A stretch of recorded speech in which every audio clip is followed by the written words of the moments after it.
C'est à tous des PSG. On va retrouver ce petit débrief de la 28e journée de Ligue 1 qui opposait le Paris Saint-Germain face à Bordeaux. Bordeaux s'est passé au Parc des Princes pour cette 28e journée. Alors on a ces maillots, hein. De toute façon maintenant, on va te dire, on est né la Coupe de France, des champions, du coup on est la Ligue 1 à jouer. On va essayer d'aller chercher c'est ce qu'on peut avoir, je vais te dire, je vais de France de Ligue 1. Donc, voilà. Je mets des maillots, mais comme je le veux. Hein. Avant, je mettais des maillots de cette année. Hein. Mais là, maintenant, parfois, je mets des maillots de cette année, parfois, voilà, je mets des maillots que j'ai envie. Hein. Parce que maintenant, évidemment, il ne faut plus rien espérer. Hein. Voilà, qui est aller chercher, donc du coup, maintenant, on reprend la vie normale. Hein. J'ai vu, mais ça va être soft, très soft. Ah, voilà, je voulais juste vous prévenir. Voilà, comme on est éliminé de toutes les groupes, il n'y a que la Ligue 1. Donc maintenant, les maillots, je laisse tomber. Hein, ce sont des maillots que j'ai envie de mettre comme ça. Voilà. Bref, donc,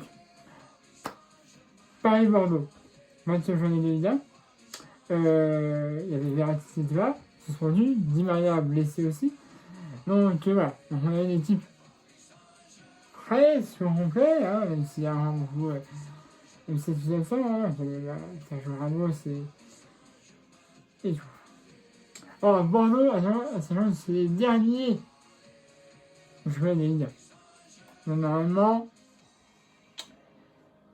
ça devait être facile. Alors, moi, je commence. Ça va. Ça va. Et là, peut-être que, je crois que sur les 15 premières minutes, il y avait 2 tiers du PSG, dont 0 Tannery, 3 tiers du côté Bordeaux, dont 1 Tannery. Ça, c'était Navas Otage, qui a fait d'ailleurs de très beaux arrêts, franchement, il faut le dire. Il y a 2 arrêts en particulier que j'ai retenus, qui franchement, Navas a été extrêmement bon, parce que c'est des frappes tarées, déjà de 1, et puis il fallait se déployer, être très précis et savoir bien plonger et intercepter les ballons. Et donc, à la 24e ligne de jeu, on a Messi qui fera une passe à Wijnaldum qui va naturellement du bout du pied. Et là, ce sera 1-0 pour le Paris, but de Kylian Mbappé à la 21e minute de jeu.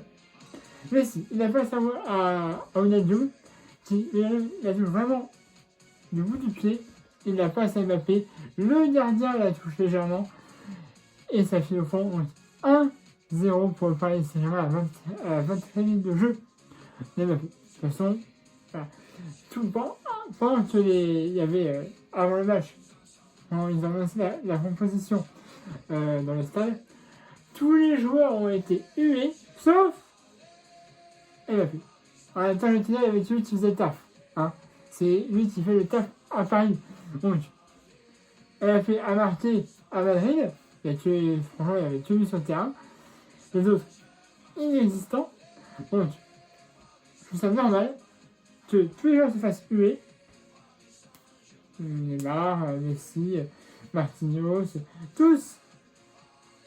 Mais un seul n'a pas été tué et a été, même à l'inverse, ovationné. Les annoncés qui étaient sur le terrain, c'était Mbappé. Ça, les ultras n'étaient pas là. Hein. Ils sont restés un petit peu dans les tribunes, mais après, allez hop, on dégage de cette façon. Voilà. Une initiative que je ne conteste pas, que même j'applaudis, parce que c'est vrai, il faut faire comprendre à des joueurs. On a entendu quelques phrases pendant le match. Il y avait dirigeant d'émission, il y avait Paris une équipe, Paris on veut une équipe, hein. Et puis à chaque fois qu'il y avait un joueur de mode qui réussissait pas, il disait olé. Donc voilà, une manière à trouver leur contentement, hein, ce qui est normal. Et on rentre au vestiaire avec cette avance de 1-0. Faut pas y but de avec. Il y a eu d'autres occasions pour Paris, mais parfois, alors Neymar. On va en parler de Neymar. Neymar. Certes, un marqué à but, hein. Et voilà. Mais le nombre. Alors, aucune vitesse. Parfois, il n'avait même pas rentré un ballon. Pas compris.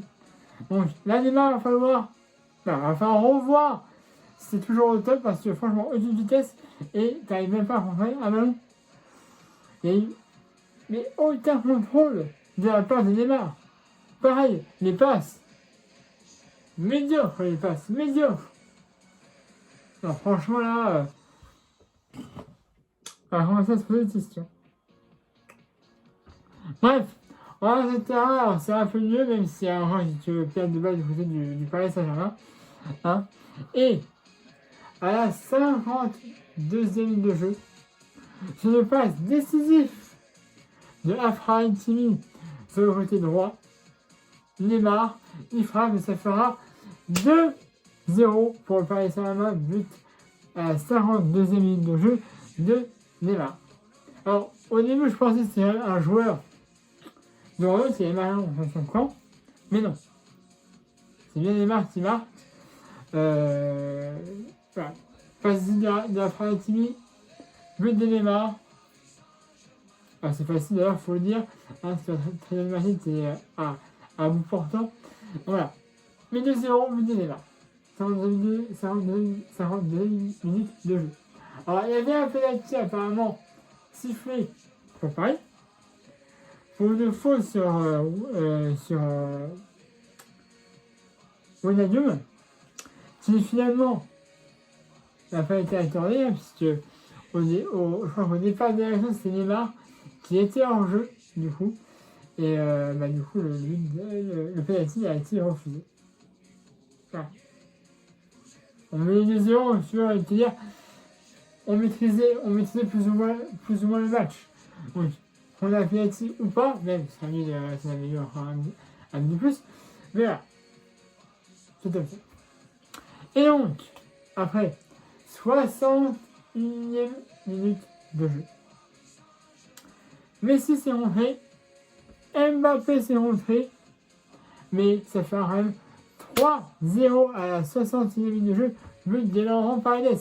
En fait, tu as plusieurs joueurs qui essaient de marquer cette action, et tu as Paredes qui lui arrive, par contre, à marquer, je crois, quasiment à la sorte de réparation, qui frappe et qui marque. Ça fait 3-0 pour le Paris Saint-Germain, but de Laurent Paredes à la 61e minute de jeu. Et on en restera là. 3-0 pour le Paris Saint-Germain face aux Girondins de Bordeaux. Voilà, donc on prend 3 points. Parfait, ça nous donne un peu d'avance au classement. On parle à Nice, qui est notre poursuivant direct, qui a fait égalité contre Lille. Ils étaient à 10-11 hier, je crois. Donc voilà. Nos poursuivants directs sont un petit peu moins bien. Donc on a Marseille qui joue ce soir, qui s'y gagne sera à égalité avec Nice. Normalement, j'ai envie de te dire, vraiment, si on négocie bien les prochaines échéances qui arrivent et qu'on gagne, on devrait être champion. Normalement. Hein. 15, 16, 17, 18, je crois qu'on va avoir peut-être 18 points d'avance, mais à vérifier. Voilà, j'ai pas encore vérifié, mais normalement, on devrait être dans ces eaux-là. Voilà. Ou un petit peu moins, ouais. Faut voir. Bref, j'en ai plus longtemps. Abonnez-vous à ma chaîne YouTube si ce n'est pas déjà fait. La page Facebook dans la description de la vidéo comme d'habitude. Ça va passer un pouce bleu et les vidéos. Et puis maintenant, on se retrouve dimanche 20 mars à l'extérieur contre Monaco. Alors là, ce match-là, c'est joué un petit peu plus tôt que d'habitude, c'est joué à 13h. Normalement, pour le prochain match contre Monaco, ce sera aussi à 13h. Bon. des matchs dans l'après-midi, voilà. Moi, je préfère, hein, largement, que ce soit le soir. Voilà. Je voudrais que ce soit bien dans l'après-midi. Après, bon, bah, il y a beaucoup de matchs qui se jouent le soir. Mais on arrive pas vers la fin, mais presque. Hein, il y a 38 journées en tout. On est à plus de la moitié. Donc, voilà. Donc, ceux-là ne se joueront pas l'après-midi. Mais là, ça fait 2 matchs d'affilée. Ce jour l'après-midi. Donc, bah, on va prendre, hein. Bref. Bon. 11 minutes, bon, excusez-moi. Abonnez à ma chaîne YouTube si c'est déjà fait. La présidence de la vidéo YouTube, ça va aller liker cette page. Tous les. Je me tiens un match. Je publie sur la page Facebook, donc n'hésitez pas à aller la voir et à liker cette page. Et puis, mettez évidemment un pouce bleu. Vous avez aimé cette vidéo, et bien on se retrouve dans une semaine, à dimanche, pour voir Monaco. Allez, voilà, salut à tous, pareil magique.